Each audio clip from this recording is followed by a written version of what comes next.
ही किल्ल्याची पुढची बाजू.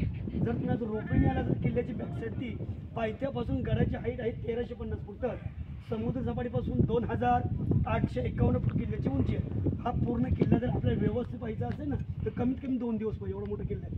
रायगड किल्ला 1200 एकरामध्ये आहे. या 1200 एकरामध्ये 100 एकराचा पठार भाग आहे.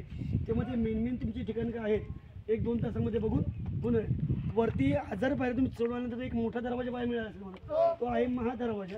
महाराजांच्या वेळेस एक नियम होता, संध्याकाळी नगारे वाजले जायचे. नगारे वाजले की तो गेट बंद व्हायचा. तो गेट बंद झाला की खालचं माणूस वरती नाही, वरचं माणूस खाली. तिथून वरती आल्यानंतर तुम्हाला पहिलं तलाव लागला असेल. पहिलं ते हत्तीचं तलाव. छत्रपती शिवाजी महाराजांच्या राज्याभिषेकाला 2 हत्ती आणले गेले होते. त्यांना पिण्याकरता किंवा आंघोळ करण्यात तलाव.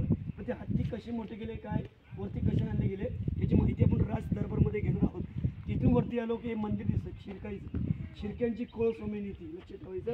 आपल्या पाठी बघा हा बुरुज. या बुरुजाला इतिहास विजयस्तंभ म्हणतात. छत्रपती शिवाजी महाराजांच्या वेळेस कोणती लढाई, कोणता किल्ला जिंकला गेला की याच्या विजयाचा ध्वज फडक जायचा. 11 मजली होतं ती. आणि ती 11 मजली का की कोणती लढाई, कोणता किल्ला जिंकला गेला, खेडेगावाला कळलं पाहिजे महाराज कोणती आज विजय प्राप्त केलेला आहे. हा आहे सप्त मनोरा. छत्रपती शिवाजी महाराजांच्या राण्या ज्या होत्या त्यांना बसण्याकरता बाल्कनी, त्याला मराठीमध्ये आपण सज्जा बोलतो. तर महाराज राणे किती होते कोण सांगेल आपल्यामध्ये? 8. महाराजांच्या अगोदर राणे होते 8. तर हे 6 मजलीच का? मग 2 राणी कुठे गेल्या? एक राणी राजगडावर राहायची, एक राणी किल्ल्याच्या पायथ्याला जिथं त्यांच्या सेवेसाठी 5 राहायची. 6 त्यांच्यासाठी 6 बाल्कनी आहेत. हा गेट जो आहे या गेटला इतिहासामध्ये पालखी गेट म्हणतात.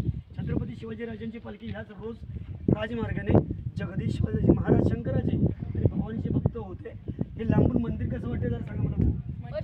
आपली हिंदूंची मंदिरे पहिले उद्ध्वस्त केली जायची म्हणून त्याचा बाहेरून आकार जो आहे हा मस्जिद टाईप केला. अजून शंकराचं मंदिर शाबूत एक लक्षात ठेवायचं.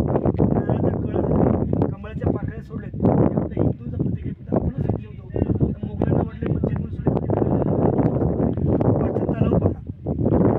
या तलावाला इतिहासामध्ये गंगासागर तलाव म्हणतात. छत्रपती शिवाजी राजांच्या राज्याभिषेकाला काशीहून गागा भट्ट आले होते.